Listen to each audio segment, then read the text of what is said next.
प्रभातखबर.com, विश्वास वही, रफ्तार नहीं। देश ने कोरोना की दूसरी लहर की भयावहता देखी है। कोरोना का खौफ पहली बार में इतना नहीं दिखा जितना दूसरी लहर ने डराया। वहीं दूसरी के बाद अब तीसरी लहर आने की भी आशंका है, जिसमें बच्चों के बेहद प्रभावित होने की बात कही जा रही है। देश की राजधानी दिल्ली ने कोरोना की दूसरी लहर पर काबू पा लिया है, लेकिन अब इसके तीसरी लहर से बेहद प्रभावित होने की बात सामने आ रही है।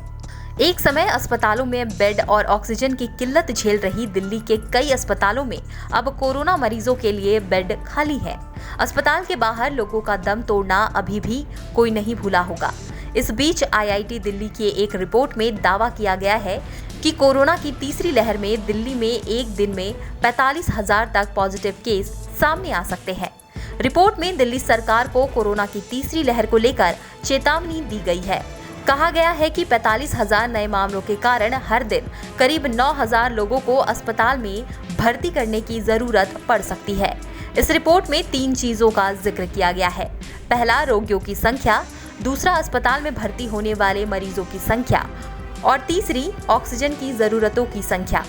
IIT दिल्ली ने अपनी ये रिपोर्ट दिल्ली हाई कोर्ट में दायर की है। कई चिकित्सा विशेषज्ञों ने पहले ही भविष्यवाणी की है कि तीसरी लहर बच्चों पर हमला कर सकती है। ये पूरे देश को अराजकता की स्थिति में खींच सकती है। इस चेतावनी को गंभीरता से लेते हुए कई राज्यों ने बच्चों के लिए ICU बेड की भी संख्या बढ़ानी शुरू कर दी है। वहीं कुछ राज्यों ने छोटे बच्चों के अभिभावकों को प्राथमिकता के आधार पर टीका लगवाना शुरू कर दिया है।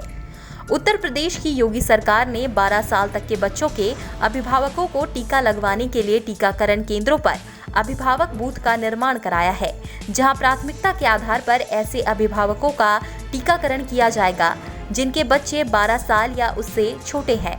गोवा सरकार ने स्तनपान कराने वाली महिलाओं के टीकाकरण की योजना तैयार की है।